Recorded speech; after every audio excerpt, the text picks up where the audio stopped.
a vossa palavra, Senhor, me faça profeta do amor. Dai-me a sagrada unção e a ousadia do coração para anunciar o Evangelho de Deus, palavra da salvação. Celebramos a solenidade de São Pedro e São Paulo. Somos a Igreja de Cristo. Amados irmãos e irmãs, a solenidade dos apóstolos Pedro e Paulo, que celebramos hoje, é ao mesmo tempo uma grata memória das grandes testemunhas de Jesus Cristo e uma solene confissão em favor da Igreja una, santa, católica e apostólica. Antes de tudo, uma festa da catolicidade. É sinal do Pentecoste, a nova comunidade que fala em todas as línguas e une todos os povos num único povo, numa família de Deus. E esse sinal tornou-se realidade. Eles são chamados colunas da Igreja nascente. São Pedro e São Paulo são os últimos dois anéis de uma corrente que nos une ao próprio Cristo. Em certo sentido, nossa comunhão com Jesus passa através deles. Nós celebramos a festa da fé em Jesus Cristo, anunciado por Pedro e pregado por Paulo. No Evangelho, Jesus disse: Tu és Pedro, e sobre esta pedra construirei a minha igreja, e o poder do inferno nunca poderá vencê-la, como narra em Mateus capítulo 16, versículo 18. Essa palavra de Jesus foi dirigida a Pedro, depois que Pedro respondeu: Tu és o Messias, o Filho do Deus vivo. Pedro faz a sua confissão de fé em Jesus, reconhecendo-o como Messias e Filho de Deus, e faz isso também em nome dos outros apóstolos. Em resposta, o Senhor revela-lhe a missão que pretende confiar-lhe, ou seja, a de ser a pedra, a rocha, o fundamento visível sobre o qual está construído todo o edifício espiritual da igreja. Mas de que modo Pedro é rocha? Como deve realizar essa prerrogativa que naturalmente não recebeu para si mesmo?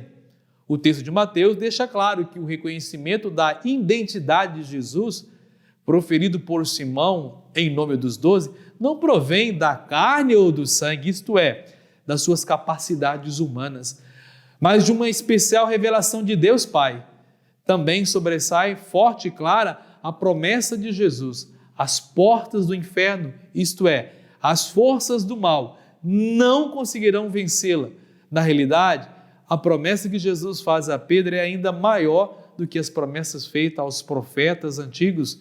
De fato, os profetas encontravam-se ameaçados por inimigos somente humanos, enquanto Pedro terá de ser defendido das portas do inferno, do poder destrutivo do mal.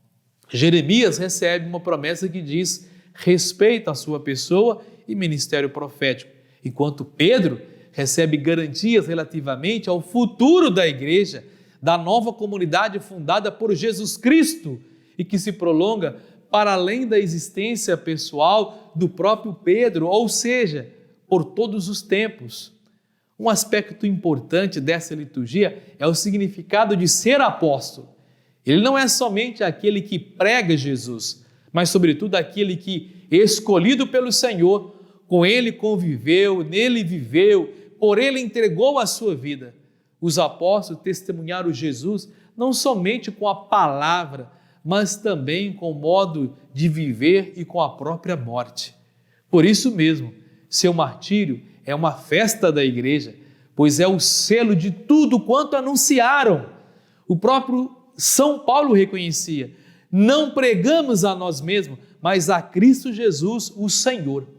O outro aspecto que hoje podemos considerar é a ação fecunda da graça de Cristo na vida dos seus servos. O exemplo de Pedro, o exemplo de Paulo, serve muito bem para nós.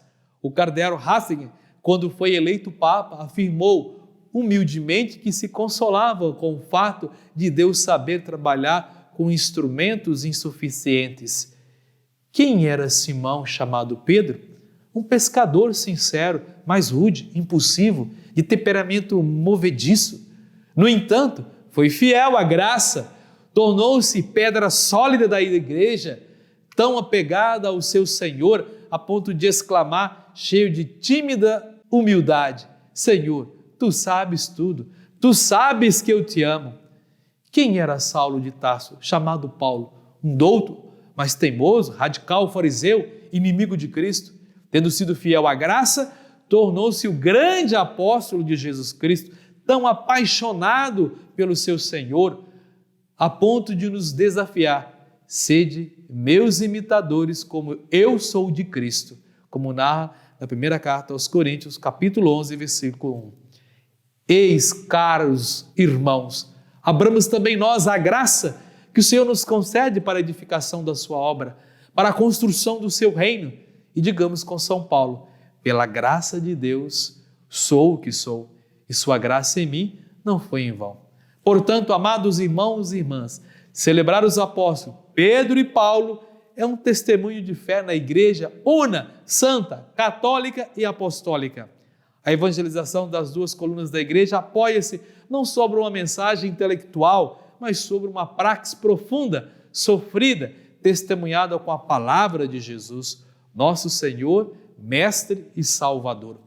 Hoje, de modo especial, rezemos pelo Santo Padre, o Papa Francisco, sucessor de Pedro, para que Jesus, que o confiou a missão de apacentar e cuidar do povo de Deus, ilumine e torne cada vez mais capaz de confirmar na fé os seus irmãos e irmãs.